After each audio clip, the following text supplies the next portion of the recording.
오늘의 주요 뉴스입니다. 북한이 어제 밤부터 오늘 새벽까지 4시간 30여 분 동안 전투기 위협 비행에 이어 단거리 탄도미사일, 방사포 170여 발을 연이어 발사하며 전방에 도발을 감행했습니다.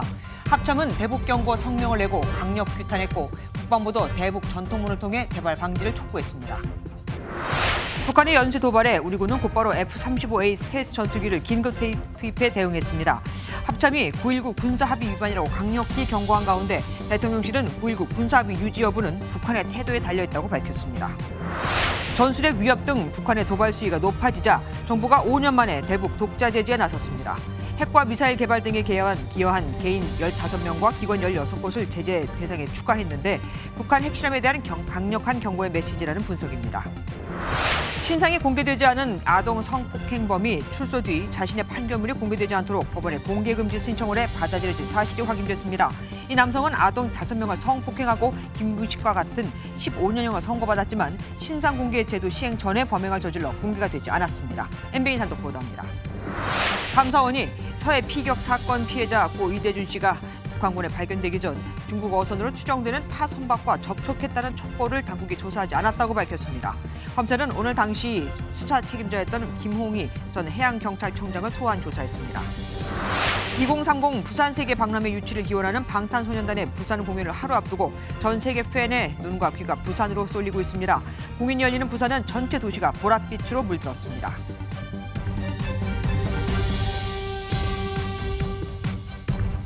북한이 어제 6.25 전쟁 이후 가장 강력한 동시다발적인 도발을 감행했습니다. 땅에서는 초대형 방사포를 쐈고 하늘에서는 군용기가 출격했으며 바다로는 미사일을 발사했죠. 일체의 무력 행위가 금지된 동해상과 서해상 완충 지역엔 포탄 170여 발이 쏘아졌고 긴급 출동한 우리 전투기들은 군사 분계선을 사이에 두고 북한과 근접 대치했습니다. 전투기와 미사일, 방사포를 총동원한 9.19 군사합의를 걷어차버린 이 만행에 우리나라는 5년 만에 대북 독자 제재를 발표하며 대통령실은 9.19 군사합의 유지 여부는 북한에 달렸다. 다시 말해 군사합의의 효력을 정지시킬 수도 있음을 시사했습니다. 우선 어젯밤 늦게부터 오늘 새벽까지 우리 국민이 곤히 자고 있던 그 4시간 37분간 벌어진 상황부터 정리해드리겠습니다. 김태림 기자입니다. 북한이 어젯밤부터 오늘 새벽까지 4시간 30분 동안 심야 연쇄 도발을 이어갔습니다. 군사분계선 인근 전투기 위협 비행과 방사포 사격, 단거리 탄도미사일 등으로 육해공 도발을 감행했습니다. 북한 군용기 10여 대가 오후 10시 30분부터 2시간가량 9.19 군사합의에 따른 비행금지 구역 5km 인근까지 위협 비행을 벌였습니다. 군사합의 이후 처음 있는 일입니다. 이어 오전 1시 20분쯤부터는 황해도 마장동 일대에서 서해상으로 130여 발의 초대형 방사포를 쐈고 오전 2시 57분부터는 강원도 구읍리 일대에서 동해상으로 40여 발의 방사포를 발사했습니다. 동해와 서해에 방사포를 쏟아붓는 중간인 오전 1시 49분 평양 순안 일대에서 동해상으로 단거리 탄도미사일 SRBM까지 날렸습니다. 지난 2018년 창린도 해안포 사격, 2020년 중부전선 비무장지대 감시초소에서의 총격 이후 동해와 서해 완충 지역에 방사포를 쏘므로써 하루에 2번 9.19 군사합의를 위반했습니다. 탄도미사일과 전투기 그리고 북한군 포병 사격까지 이루어진 훈련이 동시에 이루어졌으니까 그것도 새벽 중에 한밤중에 이례적인 일이죠. 또 남북 군사 행동을 파괴하는 행동을 하고 이게 지금 여기서 끝나지는 않죠. 한반도 긴장 수위를 올리기 위한 북한의 또 다른 도발이 있을 수 있다는 지적입니다. MBN 뉴스 김태림입니다. 특히 북한 공군기는 어젯밤 우리 군이 유사시를 대비해 북한 상공에 설정한 전술 조치선 이남까지 내려와 위협 비행을 했습니다. 이 전술 조치선은 만일의 사태에 대비해 북한이 전투기를 띄우면 우리도 출동한다고 정해놓은 선입니다. 북한 공군기는 한수 더 떠서 이보다 더 남쪽인 비행금지 구역 인근까지 접근했고 결국 우리 공군 F-35A가 심야에 긴급 출격해야 했죠. 북한 전투기가 기수를 돌렸지만 일촉즉발의 상황이 전개됐던 겁니다. 안보람 기자가 보도합니다. 북한의 동시다발적인 심야 도발에 우리 군은 즉각 대응했습니다. F-35A 전투기를 포함한 공중전력을 긴급 출격시켜 대응 태세를 유지한 것은 물론 북한 군용기의 비행에 상응한 비례적 대응 기동에 나섰습니다. 대통령실과 군 당국은 2018년 맺은 9.19 군사합의를 어겼다는 점도 명확히 했습니다. 우리 영해에 떨어지진 않았지만 탄착 지점이 9.19 군사합의서상 사격 금지 구역인 완충구역이었다는 설명입니다. 합동참모본부 역시 2017년 8월 이후 5년여 만에 대북 성명을 내고 엄중 경고했습니다. 북한이 지속적인 도발을 통해 한반도에 군사적 긴장을 초래하고 있는 데 대해 엄중하게 경고하며 이를 즉각 중단할 것을 강력히 촉구한다. 국방부는 군 통신선으로 9.19 합의 준수와 재발 방지를 촉구하는 내용의 대북 전통문을 발송했습니다.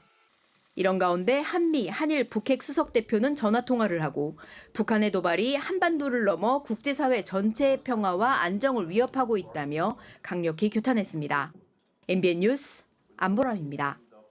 윤석열 대통령도 북한의 9.19 군사합의 위반에 그 어느 때보다 강하게 비판했습니다. 대통령실은 우리가 9.19 합의를 지켜나갈지 여부는 북한의 태도에 달려있다고도 했죠. 군사합의의 효력을 정지시킬 수 있음을 시사한 건데 가능할까요? 원주희 기자의 리포트 보시고 왜 군사합의 폐기는 언급하지 않고 정지만 거론하고 있는지 뉴스 추적에서 뒤에 자세히 알아보겠습니다. 윤석열 대통령은 북한의 방사포 사격은 9.19 군사합의 위반이라는 점을 두 차례나 직접 강조했습니다. 위반입니다. 네. 하나하나 저희도 다 검토하고 있습니다. 네. 남북 9.19 협의 위반인 건 맞습니다. 당장 정부가 9.19 합의 파기를 검토하는 것 아니냐는 전망이 나오는데 대통령실은 남북 간의 합의를 존중하는 입장이라면서도 북한이 합의를 지키지 않는다면 파기를 고려할 수 있다고 강력 경고했습니다. 대통령실 관계자는 9.19 합의가 계속 유지될 것이냐 아니면 파기될 것이냐 그것은 결국 북한의 태도에 달려 있다고 밝혔습니다. 윤 대통령은 우리의 북핵 대응 체제인 삼축 체계가 무너졌다는 일각의 우려에 대해서도 유효하다고 반박했습니다. 북한이 사전 탐지가 어려운 미사일 발사 방식으로 1단계 킬체인을 무력화하고 변칙기동 신형 미사일로 2단계 요격을 피할 수 있다는 지적에 대해 3단계 대량 응징 보복의 억제 효과를 강조했습니다. 삼축 체제는 유효한 방어 체계입니다. 삼축 체계의 마지막 단계도 사전에 전쟁을 결정하는 데 필요한 상당한 심리적 사회적 억제 수단이 됩니다. 윤 대통령은 북한이 도발 수준을 높일 경우 선제 타격도 검토하냐는 질문에는 무슨 그런 얘기를 하냐며 일축했는데 삼축 체계로 충분히 대응 가능하다는 자신감의 표현으로 보입니다. MBN 뉴스 원중입니다.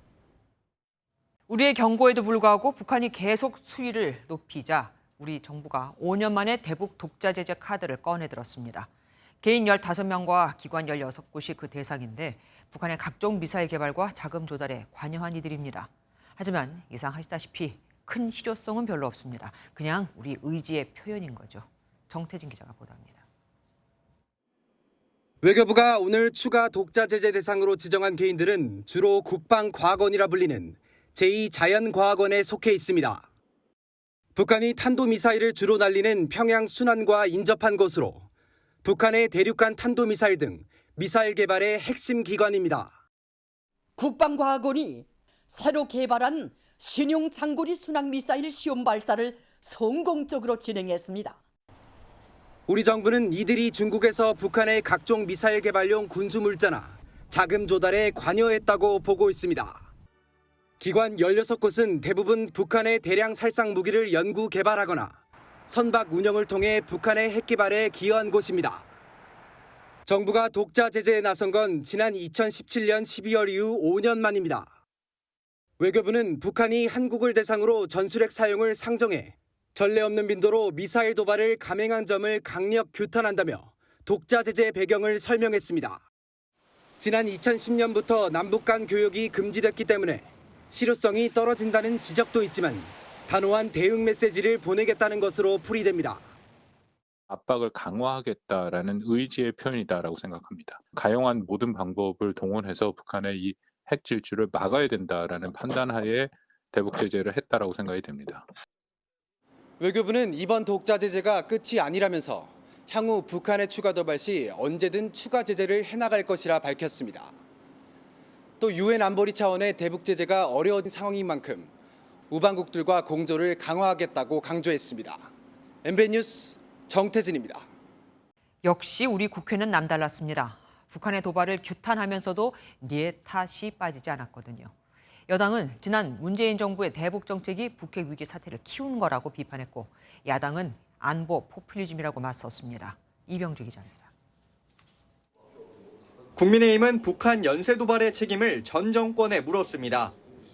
정진석 비상대책위원장은 지난 5년간의 비핵화 평화쇼가 대국민 사기극으로 드러났다면서 지금의 북핵 위기는 문재인 전 대통령과 김정은의 합작품이라고 지적했습니다. 또 국민 모두를 핵 재앙으로 인도했다고 비판했습니다. 국민의힘은 더불어민주당의 대화를 통한 해결이 실현 가능한 단계를 넘었다고 보고 있습니다. 모든 도발을 즉각 중단하고 대화 테이블로 돌아와야 한다거나 대화가 필요하다는 말만 되풀이하는 고장난 녹음기에 불과할 뿐이다. 민주당은 강릉 낙탄 사고 등 현 정부의 미흡한 대응부터 질타했습니다. 이재명 대표는 민생 경제가 어려운 상황에 정부 여당이 안보 상황을 정치적으로 이용한다고 주장했습니다. 정부 여당이 민생보다는 내부 결집용 안보 포퓰리즘에 집중하는 것 같아서 참으로 안타깝다는 말씀을. 이재명 대표는 군사 합의 파기 등에 대한 기자들의 질문엔 즉답을 피했습니다. 국민의힘은 북한의 7차 핵실험 시 9.19 군사합의는 물론 1992년 발효된 비핵화 공동선언도 무효화해야 한다고 주장했고 민주당은 정부와 군을 향해 신규 국방 예산을 조속히 반영해 안보 태세에 만전을 기하라고 당부했습니다. MBN 뉴스 이병주입니다.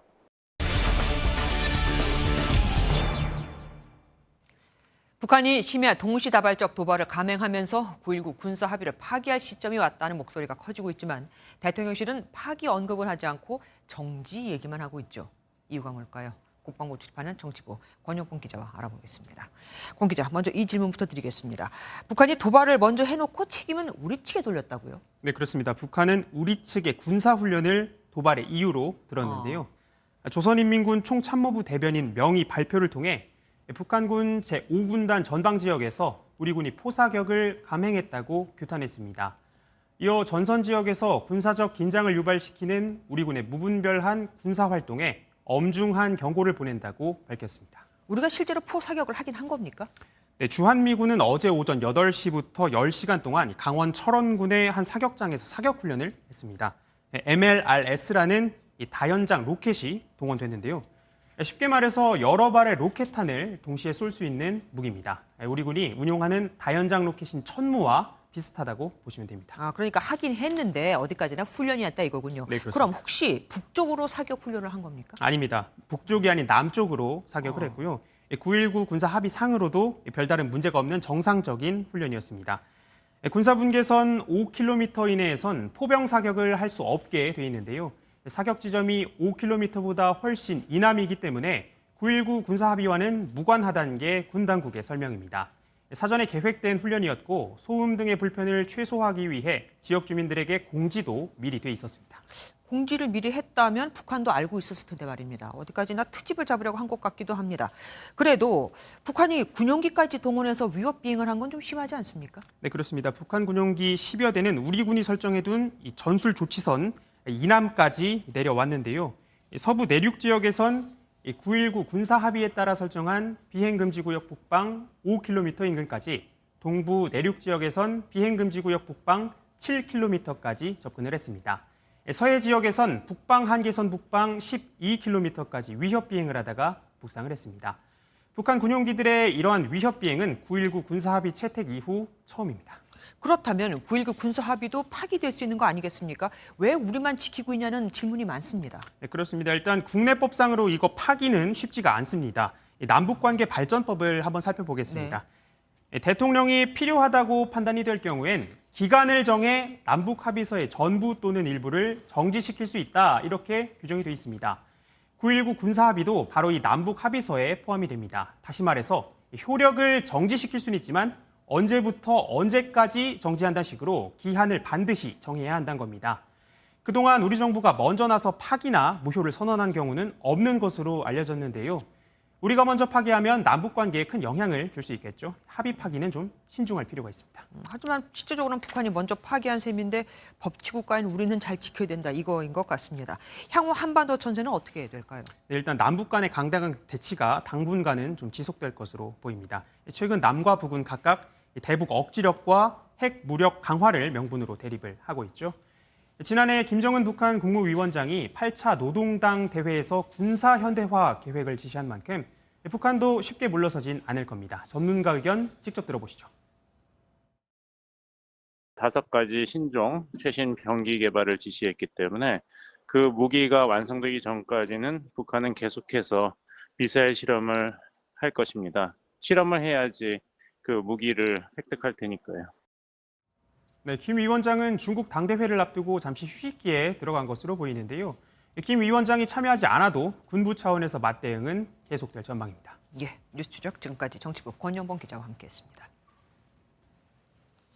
얼마 전 한 집회에서 윤석열 대통령 퇴진을 촉구했던 더불어민주당 김용민 의원이 오늘 또 같은 얘기를 했습니다. 이번엔 내년 여름 이후 가을 정도가 될 것이라고 시기도 구체적으로 거론했죠.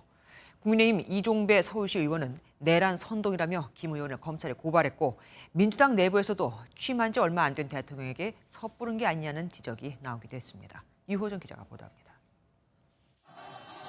김용민 더불어민주당 의원은 지난 8일 집회 현장에서 윤석열 대통령 퇴진을 주장했습니다. 윤석열 정부를 끝까지 5년 채우지 못하게 하고 윤석열 정부가 국민의 뜻에 따라서 빨리 퇴진할 수 있도록 만들어야 하지 않겠습니까? 여당의 반발은 물론 민주당에서도 섣부르다는 지적이 나왔지만 김 의원은 다시 한번 퇴진론을 이어갔습니다. 임기치가 확 넘어버리면은 사퇴를 하거나 아니면 말씀하신 헌법상 정해진 탄핵 절차를 가거나 둘 중에 하나밖에 선택할 수 있는 길이 없는 상황까지 올 수도 있다. 김 의원은 시기까지 특정했습니다. 총선이 임박한 내년 여름 이후 퇴진론이 가시화될 수 있고 국민의힘 내부에서도 나올 수 있다고도 주장했습니다. 민주당 안민석 의원은 SNS에 좌고우면하지 않고 옳은 일에 용기를 내는 것이 정치인의 자세라며 김 의원을 지지했습니다. 이종배 국민의힘 서울시 의원은 명백한 내란 선동이라며 김 의원을 검찰에 고발했습니다. 국민의힘은 선동적 망언이자 대선 불복성 발언이라며 민주당 지도부의 입장 표명을 요구했습니다. 민주당은 의원 개인의 주장이며 당 차원의 논의가 필요한 일이 아니라고 선을 그었습니다. MBN 뉴스 유호정입니다. 조금 전에 또 속보가 들어왔습니다. 백령도에서 또 대치 상황이 벌어진 듯하거든요. 포소리가 3번 정도 들다는 제보가 들어온 만큼 자세한 내용이 들어온 대로 이 또한 전해드리도록 하겠습니다. 우선은 오늘 오후에 동해, 서해, 해상 완충구역 내 포병 사격이 있었다는 소식 다시 한번 전해드립니다. 자, 다음 소식 전해드립니다. 경기도 국정감사에서는 이재명 더불어민주당 대표의 도지사 시절 백현동 개발 관련 발언을 두고 여야가 충돌했습니다. 국민의힘 측은 이재명 당시 지사가 국감에서 백현동 특혜는 박근혜 정부 시절 국토부의 압박 때문이었다는 허위 발언을 했다며 위원회 차원의 고발을 주장한 반면 민주당은 수사에 관여하려는 거냐며 반발했습니다. 이 소식은 이재호 기자가 보도합니다. 국회 국토교통위의 경기도 국정감사에서 여당은 지난해 국감에서 이재명 당시 지사가 말한 백현동 개발 관련 발언을 상기시켰습니다. 국토부의 압박이 있었다는 말이 허위라고 주장하며 고발 검토를 요구했습니다. 2020년 7월 감사원 감사에서도 국토부는 협조를 구한 것이지 강제나 협박을 한 게 아니다. 이재명 지사의 발언이 허위인 것으로 보입니다. 위원회 차원의 고발을 검토해야 될. 야당은 재판이 진행 중인 사건에 대해 고발 여부를 논의하는 것 자체가 월권이라고 맞섰습니다. 재판부가 판단을 할 것인데 지금 우리 국토위가 이 문제에 대해서 고발 여부를 논의하는 것 자체가 한계 규정을 위반하는 월권적인 발언이다. 여당 측은 또 이화영 전 평화부지사의 비리 의혹에 관한 경기도의 책임을 따져 물었고 아태평화교류협회 측에 약 20억 원의 보조금을 지원을 했습니다. 아니 상식적으로 20억이 지원되는 것에 과연 도지사가 모르게 지원되는 것이. 야당은 윤석열 대통령의 처가와 연루된 양평 공흥지구 특혜 의혹으로 맞섰습니다. 김건희 여사 일가의 이 필지들 임야를 수상하게 등록 전환하고 양평군에 대한 감사를 좀 의뢰를 하고 싶습니다. 의원들의 질의가 쏟아졌지만 김동연 지사는 말을 아꼈습니다. 이제 수사 중인 사건이기 때문에 제가 뭐 수사에 영향을 미치는 얘기를 할 수는 없을 것 같고요. 경기도에 대한 국정감사가 오는 18일 또 한 차례 예고된 가운데 여야 간 공방은 더 거세질 전망입니다. MBN 뉴스 이조입니다. 다음 소식입니다. 미성년자 11명을 성폭행한 혐의 등으로 15년을 복역한 김근식이 다음 주 월요일 출소 뒤 경기도 의정부의 갱생시설로 가게 됐습니다. MBN 취재 결과 김근식이 의정부를 희망했기 때문이었는데 그 근방 2.5km 반경엔 초등학교가 5곳이나 있고 어린이 공원도 10여 곳이 있다는 걸 아십니까? 주민들은 물론 해당 지자체와 경찰서까지 발칵 뒤집혔습니다. 추선환 기자가 취재했습니다. 경기도 의정부에 있는 법무부 산하 공공기관입니다. 마땅한 주거지가 없는 출소자들이 숙식하며 직업훈련 등의 교육을 받는 곳입니다. 이곳은 오는 17일 출소 예정인 김근식의 유력한 거주지로 알려졌는데 김근식이 직접 선택한 것으로 MBN 취재 결과 확인됐습니다. 익명을 요구한 법무부 관계자는 김근식이 법무부와의 면담에서 의정부를 희망한 것으로 안다며 경제적 여건이 어려워 시설 생활을 선택한 것으로 보인다고 말했습니다. 현재 경기 북부지부 2층에 7명, 3층에 3명의 출소자가 생활하는데 김근식은 3층 제일 안쪽 독방이 배정된 것으로 알려졌습니다. 김근식은 전자발찌를 차고 전담 보호 관찰관의 1:1 관리를 받게 됩니다. 또 오후 10시부터 등교 시간인 오전 9시까지 외출할 수 없지만 지역 주민들은 불안해하고 있습니다. 김근식의 거주 반경 2.5km 이내엔 초등학교 6곳, 어린이 공원 10여 곳이 있습니다. 엄청 무섭죠. 어린 애들을 키우고 있으니까 너무하지 진짜. 주변에 학교들이 이렇게 많은데.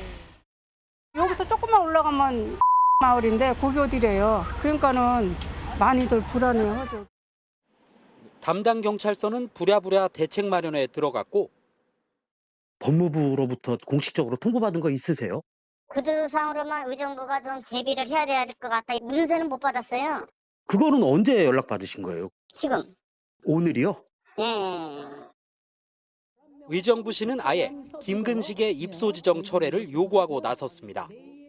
김근식을 의정부 소재 한국법무보호복지공단에 드리겠다는 결정을 당장 철회할 것을 강력히 촉구한다.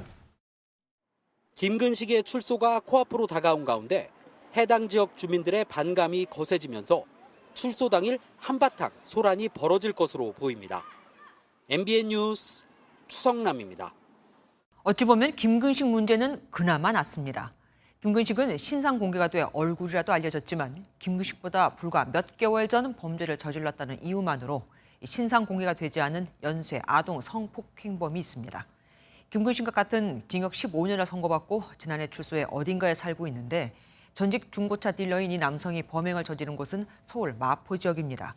그런데 이 남성 자신의 판결문을 남이 보지 못하도록 법원에 열람 금지를 신청했고 이미 받아들여졌습니다. 김태형 기자가 단독 보도합니다.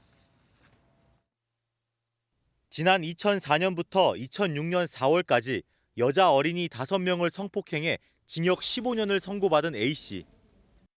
지난해 4월 출소했지만 김근식과 달리 성범죄자 등록 열람제도 시행 전에 범행을 저질렀기 때문에 신상 공개는 불가능합니다. 때문에 일부 누리꾼들이 A씨 사건의 판결문을 인터넷에 올리며 위험을 경고하기도 했습니다. MBN 취재 결과 A씨는 출소한 지 1년 2개월이 지난 올해 6월 법원에 판결문 열람 복사 제한 신청서를 제출했고 법원은 기각 사유가 없다며 이를 받아들였습니다. 제3자가 판결문을 열람할 수 없고 인터넷에 판결문을 올리면 처벌 대상이 될 수 있습니다. 이 커뮤니티에 올린 사람이 피해자와 연관성이 있는 사람이냐에 따라서 좀 달라질 수 있을 것 같아요. 하지만 계속해서 이제 이렇게 하면 결국은 비방 목적의 명예훼손으로 의율될 수밖에 없는. 이 아동 성폭행범은 출소 뒤 어디에 거주하는지 알려지지 않아 당시 범행을 저질렀던 서울 마포구 일대 주민들은 불안에 떨 수밖에 없습니다. 일단 아이 키우는 입장에서 좀 걱정이 되고요. 저는 들어본 적이 없고 그 이전에 일어난 범죄에 대해서는 그렇게 공개가 안 되는지에 대해서는 잘 몰랐어요. 김근식처럼 아동을 상대로 끔찍한 성범죄를 저질러 같은 15년형을 선고받았지만 A씨가 누군지는 아무도 알 수 없게 됐습니다. MBN 뉴스 김태형입니다. 같은 미성년자 성범죄 전과자인데 김근식은 신상이 공개되고 앞서 보신 남성은 안 되고 그 기준이 헛갈립니다. 신상 공개 제도에 대해서 사회부 민경현 기자가 더 자세히 알아보겠습니다. 어서 오십시오. 민 기자, 두 사람의 신상 공개 여부를 가른 것이 범행 시점 차이였다고요? 재판도 아니고 범행 시점이요? 네, 이제 신상 공개라고 하면 보통 범죄자 알림이 이 제도를 얘기를 하는데요. 네네. 그보다 앞서 국가청소년위원회에서 청소년 성범죄자의 신상을 등록하고 이를 제한적으로 열람할 수 있도록 하는 제도를 운영한 바 있습니다. 네. 그러니까 이 제도가 성범죄자 알림이 제도의 전신이었다 이렇게 볼 수 있는데요. 이 제도가 시행된 게 2006년 6월 30일이었거든요. 앞서도 잠깐 말씀을 드렸지만 김근식은 이 제도가 시행된 후인 2006년 9월까지도 범행을 저질렀고 앞서 말씀드린 A씨는 그해 4월이 마지막 범죄였습니다. 그러니까 제도가 시행되기 전에 범행을 저질렀기 때문에 신상 공개가 불가능한 것이죠. 이를 소급할 수 있는 규정도 없어서 지금으로선 A씨의 신상을 알 방법이 전혀 없습니다. 김근식의 출소가 다음 주 월요일이잖아요. 그럼 신상 공개는 언제부터 되는 겁니까? 네, 말씀하신 것처럼 김근식은 다음 주 월요일 새벽 안양교도소에서 출소를 하는데요. 여성가족부는 출소 당일인 17일부터 성범죄자 알림이 앱과 홈페이지를 통해 김근식의 신상을 공개할 예정입니다. 사진, 이름, 주소, 범죄 요지, 전과 같은 내용들이 공개가 되는데요. 아무래도 당일에 접속자가 급증할 것으로 예상되기 때문에 서버도 확충을 해놨다고 합니다. 김근식은 출소 후에 의정부에 있는 갱생시설에서 생활을 한다고 하잖아요. 지금 의정부 난리 났다면서요. 네, 앞서 보도를 잠깐 해드렸죠. 김근식은 출소 후에 경기도 의정부에 있는 법무보호복지공단 생활관에서 거주하게 됩니다. 이 사실이 어제 저녁 언론 보도를 통해 알려졌는데요. 저희가 취재를 해보니까 의정부시는 이 사실을 보도가 나오기 전까지 법무부로부터 아예 공유를 받지 못했던 것으로 드러났습니다. 의정부시 입장에서는 어이가 없을 수 있죠. 이런 가운데 오늘 법무부하고 경찰이 김근식 거주지 인근에 CCTV를 추가 설치하는 등 방범시설을 증설하겠다 이렇게 밝혔는데 만약에 이 사실을 의정부시에 미리 공유를 해놨다면은 여러 방범시설하고 대책을 이미 다 마련을 해놨을 텐데 지금 와서 뒤늦게 이렇게 움직인다는 부분에서 의정부시의 반발이 굉장히 큰 상황입니다. 이 인근에 CCTV를 늘린다든가 하는 것들은 지자체하고도 협의가 돼야 되는 겁니다. 법무부가 좀 이런 부분에 대해서 유기적으로 공조되도록 제도 자체를 전체적으로 바꾸겠다. 이런 게 나와야 하는데 또한 학생들의 등교 시간에는 외출이 제한되긴 하지만 하교 시간에는 외출할 수 없다는 점도 허점으로 반복해서 지적되고 있습니다. 김근식이 머물게 될 이 갱생시설도 어디까지나 우리 국민 세금으로 운영되는 거잖아요. 법무부에서 주관하는 거니까요. 그러면 김근식이 여기서 계속 언제까지나 있을 수도 없는 거 아닙니까? 네, 말씀하신 것처럼 김근식이 이 시설에 있을 수 있는 기간은 최대 2년입니다. 그러니까 따라서 아무리 늦어도 2024년에는 지역사회로 돌아가게 돼 있는데요. 보통 성범죄자 알림에 등록이 되면은 등록 대상자의 주변 이웃들에게 고지가 됩니다. 우리 이웃에 이런 성범죄자가 살고 있다. 그런데 이렇게 이웃들에게 고지를 하는 제도 자체가 성범죄자 등록제도 시행 2년 뒤인 2008년부터 시행이 됐습니다. 김근식의 마지막 범죄가 2006년 9월이라고 말씀드렸잖아요. 네네. 김근식이 그렇다 보니까 김근식이 거주하는 지역의 이웃들에게는 고지가 갈 수가 없습니다. 만약에 궁금한 사람이 있다면 직접 알림이 사이트에 접속해서 알아볼 수밖에 없는데 이 또한 여기서 나온 정보를 SNS를 통해 제3자에게 공유한다면 법적 처벌 대상입니다. 때문에 혹시 나도 모르는 사이에 내 이웃에 김근식이 살게 되는 것 아닌지 시민들의 불만과 걱정이 굉장히 큰 상황입니다. 그러니까 SNS를 통해서 주는 건 안 되고 내가 전화해서 조심해라고 말하는 것은 되고 어째 좀 고지에 허점이 있기는 있습니다. 이걸 소급해서 과거 성범죄들에게 적용하는 건 아예 불가능한 겁니까? 피해자가 너무 많을 것 같아요. 물론 법을 개정을 해서 과거 성범죄에 대해서 적용을 하겠다 이렇게 개정을 한다면 물론 가능합니다. 실제로 더불어민주당 최혜영 의원이 2년 전에 2000년 7월 이후 아동 성범죄에 대해서도 신상 정보를 등록하고 고지하도록 하는 법률 개정안을 발의한 바 있는데요. 별 진전 없이 국회에 계류 중입니다. 네. 사실 이런 소급 입법 자체가 원칙적으로는 금지되는 거잖아요. 국회 여가위뿐만 아니라 여가부에서도 이에 대해 신중한 검토가 필요하다는 의견을 내놓은 상황입니다. 사실 소급 입법이 그렇게 쉽지는 않을 것 같습니다. 범죄자일지라도 인권을 침해서는 안 된다 이 말인 것 같습니다. 지금까지 민경현 기자와 함께했습니다. 쌍방울 그룹의 이재명 민주당 대표 변호사비 대납 의혹을 수사 중인 검찰은 그 중간에 이화영 전 경기도 평화부지사가 있다고 보고 있죠. 그런데 검찰이 쌍방울 그룹의 수십억 원대 자금이 북한으로 흘러간 정황을 포착하고 관계자들을 압수수색했습니다. 이 돈을 남북 경협사업 진출을 위한 대가로 의심하고 있습니다. 윤기란 기자가 보도합니다. 수원지방검찰청은 쌍방울 그룹의 수십억 원대 자금이 중국으로 밀반출된 정황을 포착하고 그룹 고위 간부들의 자택을 압수수색했습니다. 문제의 자금은 2019년 보내진 것으로 알려졌는데 검찰은 당시 쌍방울이 남북 경협사업 진출에 적극적이었던 만큼 이 돈이 북한으로 건네졌는지를 살펴보고 있습니다. 압수수색 대상엔 아태평화교류협회 안무회장 자택과 아태협 사무실도 포함됐습니다. 아태협은 쌍방울의 자금 밀반출과 비슷한 기간에 아시아 태평양의 평화 번영을 위한 국제대회를 경기도와 공동 주최했습니다. 아태협을 설립한 사람은 쌍방울로부터 2억 6천여만 원의 뇌물을 받은 혐의로 구속된 이화영 전 경기도 평화부지사로 국제대회 역시 이 전 부지사가 주관한 행사입니다. 쌍방울은 당시 남북한 대표단이 참석한 행사에 8억 원을 우회적으로 지원했다는 의혹도 받고 있습니다.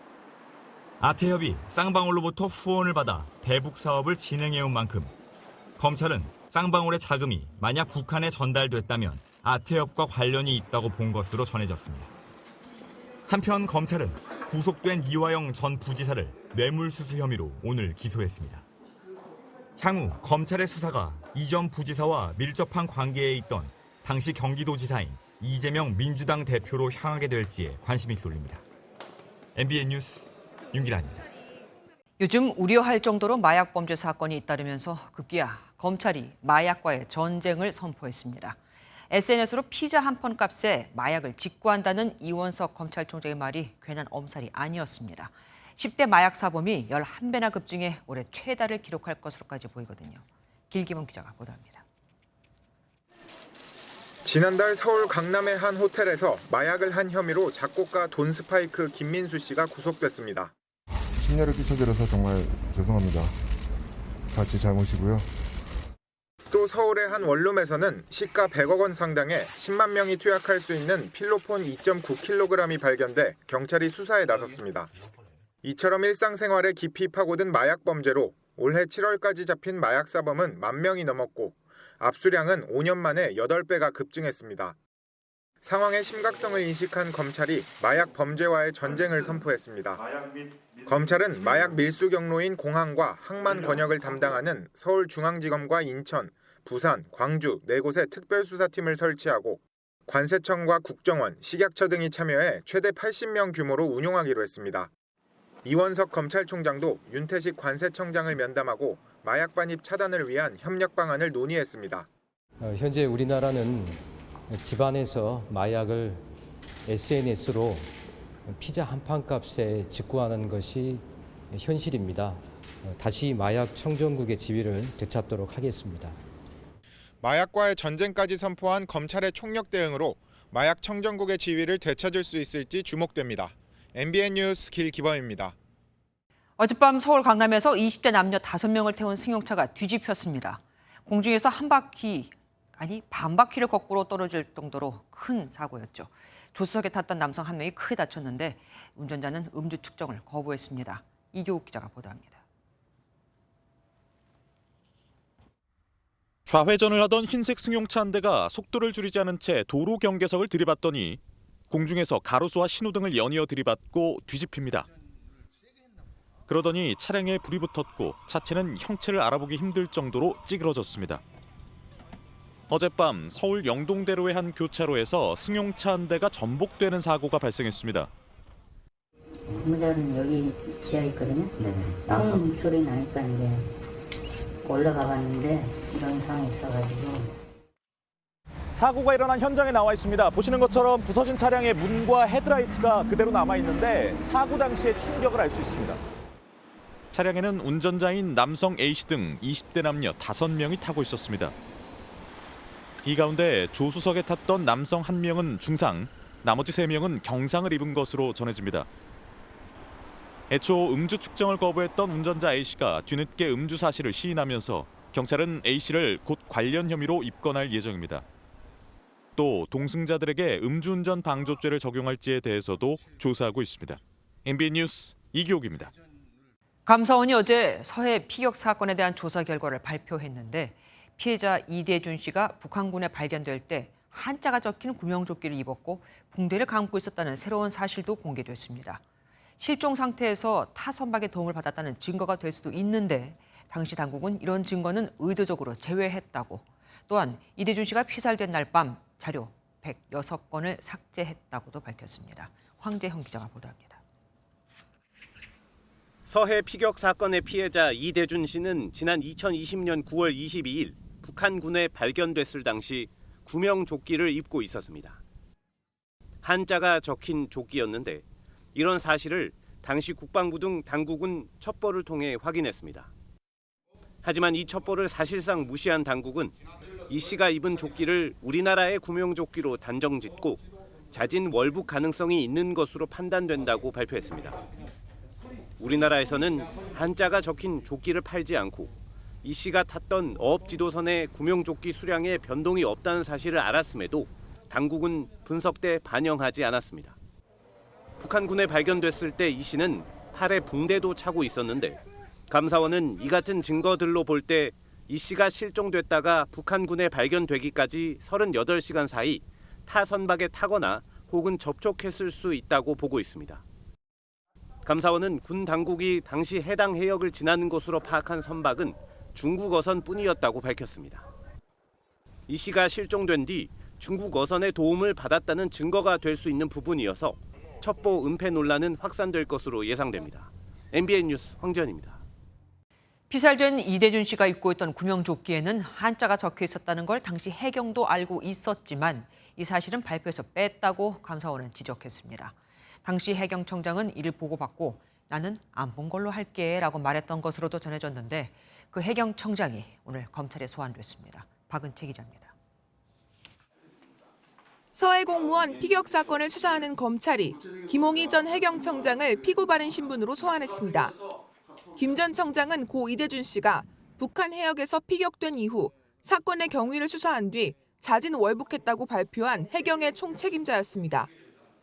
해양경찰 수사관들이 국방부를 방문하여 확인한 종합하여 볼 때 실종자는 월북한 것으로 판단하고 있습니다.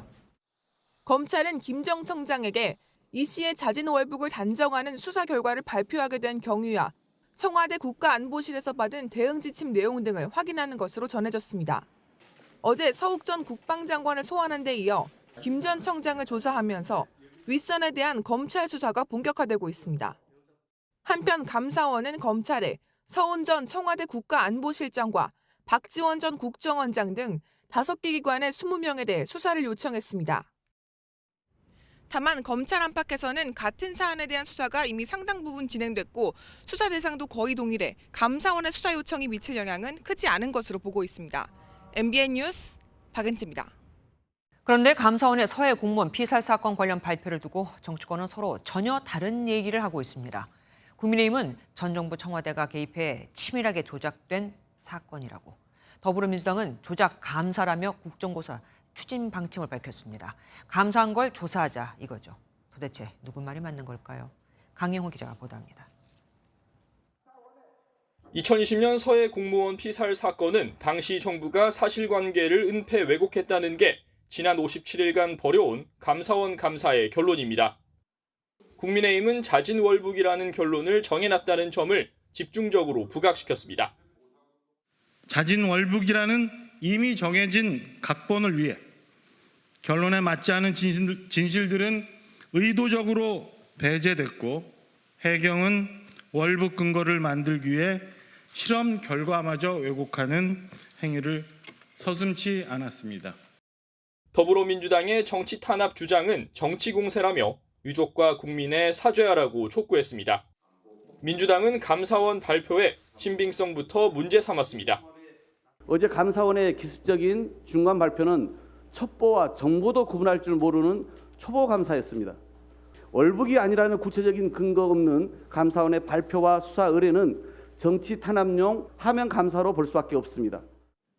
민주당 정치탄압대책위원회는 최재해 감사원장을 포함해 감사원에 대한 추가 고발 조치와 함께 국정조사도 추진하기로 했습니다. 감사 개시와 절차 등을 명확히 규정하는 감사원법 개정안 역시 당론으로 추진한다는 계획입니다. 민주당은 2020년 9월 당시 국방위원회 비공개 회의록을 공개하자고 또 한 번 제안했습니다. 국방위 의결이 필요한 사안인 만큼 이를 둘러싼 여야의 공방도 계속될 전망입니다. MBN 뉴스 강용호입니다.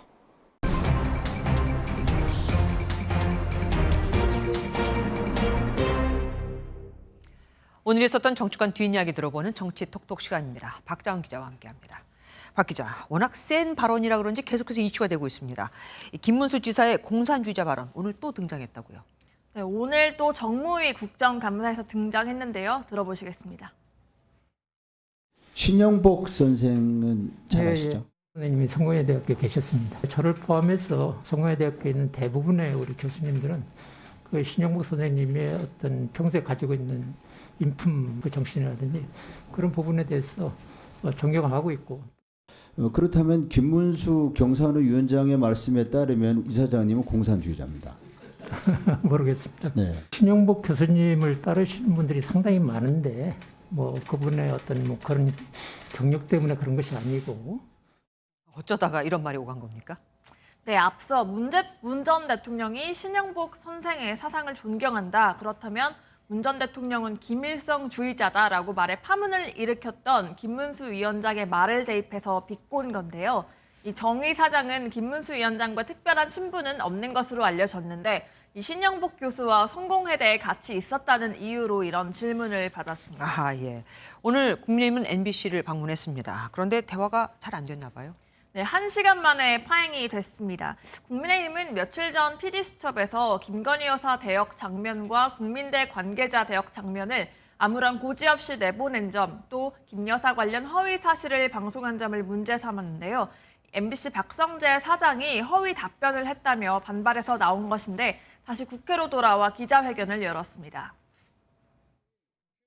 사실관계를 지적하면서 질의를 했음에도 불구하고 박성재 사장은 막무가내식으로 음성 대역에 재연이 포함되는 것이라고 하면서 아주 국회를 우롱하고 오전에 현장에 갔던 과방위 위원들은 더 이상 오후 국감에 참여하지 않았습니다.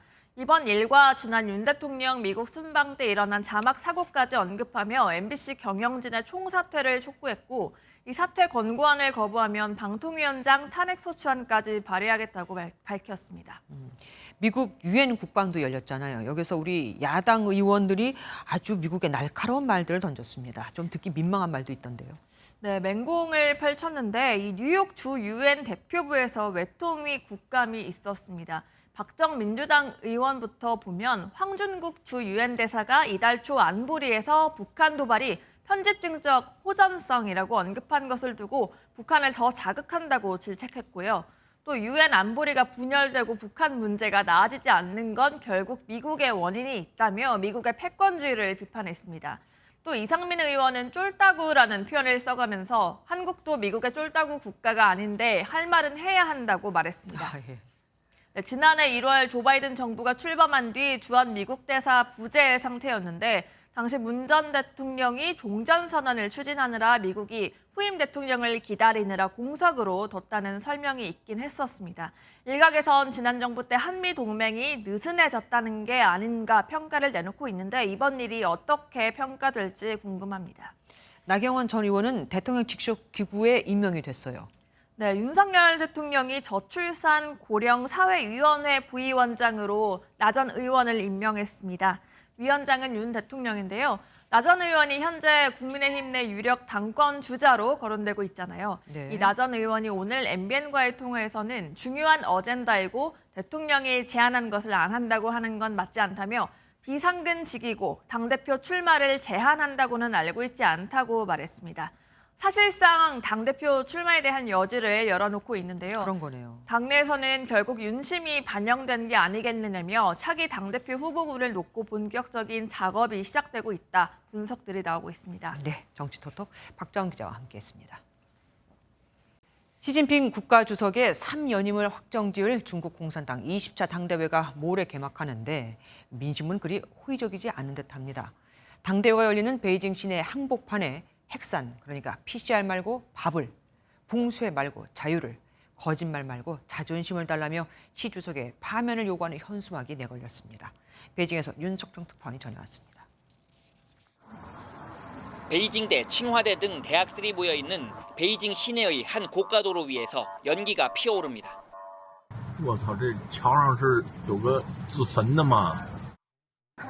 지나가면서 보니 흰색 천에 붉은 글씨가 쓰인 현수막 2장이 걸려 있습니다.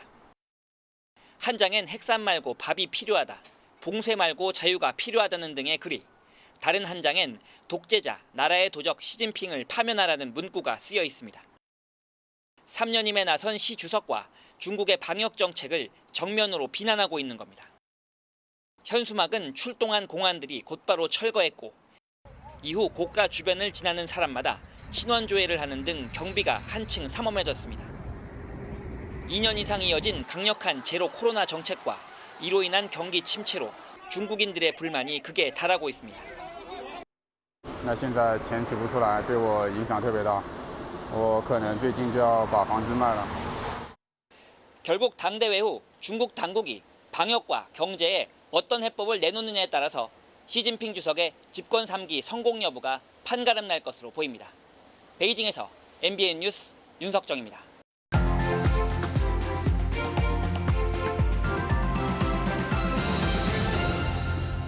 너 새 핸드폰 사주려고 아빠가 모아놓은 거야. 영화 속 주인공은 아버지가 운영하는 매점에서 조금씩 돈을 훔칩니다. 딸에게 휴대전화를 사주기 위해서였죠. 그런데 이게 현실이라면 과연 처벌이 될까요? 결론부터 말하면 처벌되지 않습니다. 친족 상도례, 말 그대로 친족 간 도둑질에 대한 특례에 따라 가까운 친족 간이면 절도, 사기, 배임, 공갈죄를 범해도 형을 면제하고 먼 친척 간이라면 피해자 고소가 있어야 공소를 제기할 수 있기 때문입니다. 고대 로마에도 법은 문지방을 넘지 않는다는 관습이 존재했었죠. 그런데 요즘 이 법이 논란이 되고 있죠. 방송인 박수홍 씨의 친형 부부가 동생의 출연료 등 60억 원을 착복한 혐의를 받는데 아버지가 자신이 했다며 이미 구속된 큰아들의 처벌을 막으려 한다는 의혹 때문입니다.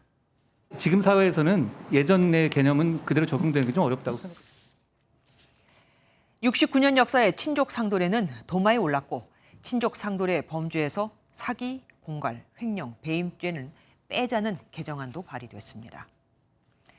노인 대상 재산 범죄의 대부분도 가족 내에서 발생합니다. 자식은 피를 나눈 원수라는 말처럼 노후 자금을 자식에게 모두 뺏기고 거리로 내몰린 딱한 어르신들을 보호해야 한다는 여론도 만만치 않죠. 하지만 만약 부인이 생활비를 주지 않는 남편의 지갑에서 소액의 생활비를 훔치면, 또 자녀가 학원 교재비라고 속이고 부모에게 받은 돈을 친구와 쓰면 이것도 처벌을 해야 할까요? 간통죄를 폐지하니 주거 침입죄도 처벌하냐 마냐 하는 논쟁이 불거졌듯이 다른 불편이 생길 수도 있겠지만, 그래도 누구는 자기가 번 돈을 용돈으로 받았으며 세금을 다 낼 때 누구는 세금 한 푼 안 내고 꿀꺽하는 건 적어도 이 사회가 바라보는 정의는 아니지 않을까요? 기본에 충실한 친족 상도례를 찾는 건 그렇게 어렵지만은 않아 보입니다. 김주아의 그런데 오늘은 가족이 형제 돈 훔치면 무죄였습니다. 선선한 가을 날씨 만끽하고 계신가요? 오늘 충남 오서산의 모습입니다. 하얀 억새가 장관을 이룬 모습이 깊어가는 가을을 실감하게 합니다.